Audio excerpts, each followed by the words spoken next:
Mein Name ist Peter Michels und ich mache historische Fototechniken. Da jetzt gerade Nassplattenfotografie.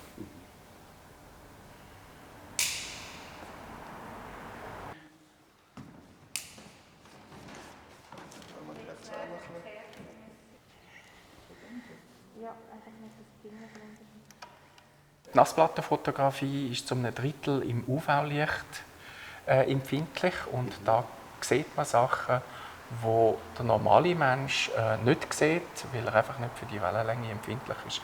Das heisst also, ich mit rotem Bart habe dann ein ganz anderes Aussehen mit einem Porträt und das gibt einfach interessante Bilder, die die Leute nicht gewöhnt sind.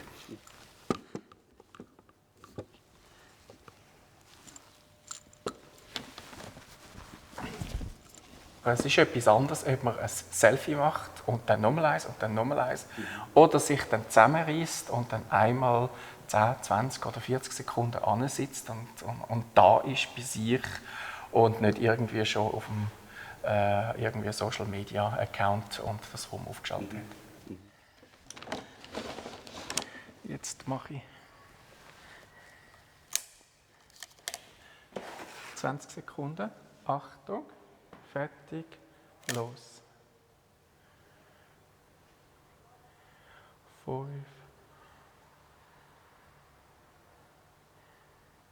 10, 15, 20.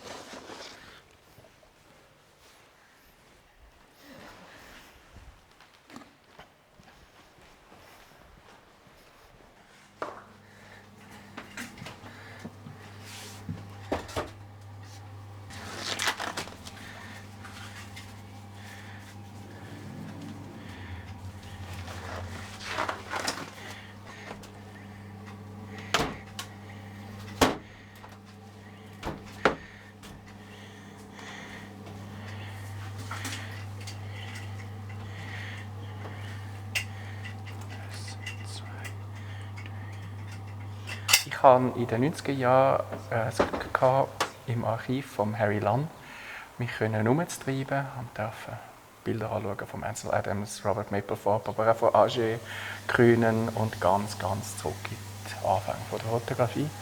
Und das war so der Anfang in den 90er Jahren in New York von diesem alternativen Prozess. Und das hat mich dann angefangen zu faszinieren.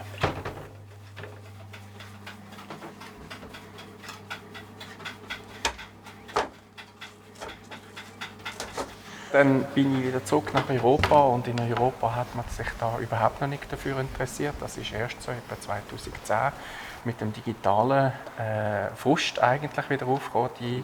Vorher hat man gesagt, oh nein, alles muss digital sein. Und heute darf man wieder analog arbeiten und auch die historischen Prozesse sind en vogue und werden dann wieder unterrichtet. Beigebracht habe ich mir selber in einem Workshop und dann habe ich ein ganz grosses Archiv. Und das ganz Wichtige ist, ich neige dazu, ganz viele Fehler zu machen und dann das Talent dann zu analysieren, warum das die Fehler stattfinden und nicht unbedingt aggressiv zu werden und das Zeug vorzurühren, sondern wirklich überlegen, warum ist das so.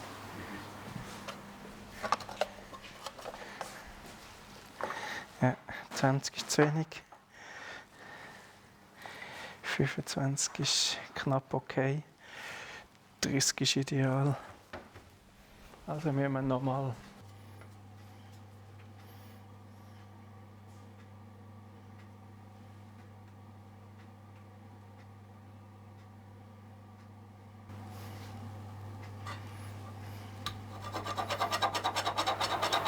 Was ist es, was dich so reizt an diesen Prozessen? Dass ich nicht abhängig bin von irgendwelchen Firmen, sondern dass ich selber entscheiden kann, was ich will, wie ich will. Ich kaufe meine Grundmaterialien. Es gibt eine ganz große Unabhängigkeit. Gesagt, getan, ich bin total abhängig vom Wetter, total abhängig von von Sonnenlicht, von Strukturen. Aber das sind natürliche Komponenten. Das ist nicht irgendjemand, der ein grosses Portemonnaie macht und mir jeden Monat irgendwie Geld abknüpft in einer Cloud-Lösung oder so. Und das andere ist natürlich, ich liebe die Art und Weise, wie die Bilder entstehen und der Look natürlich.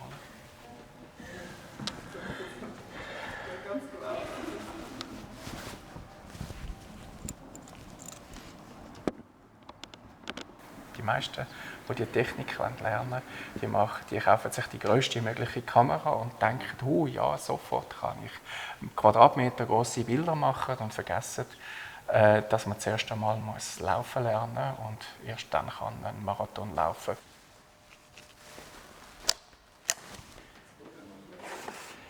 Ähm,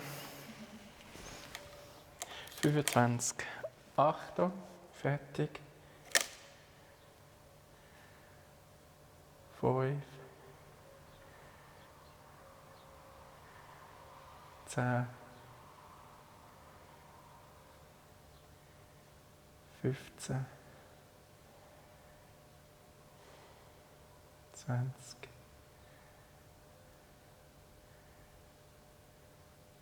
25.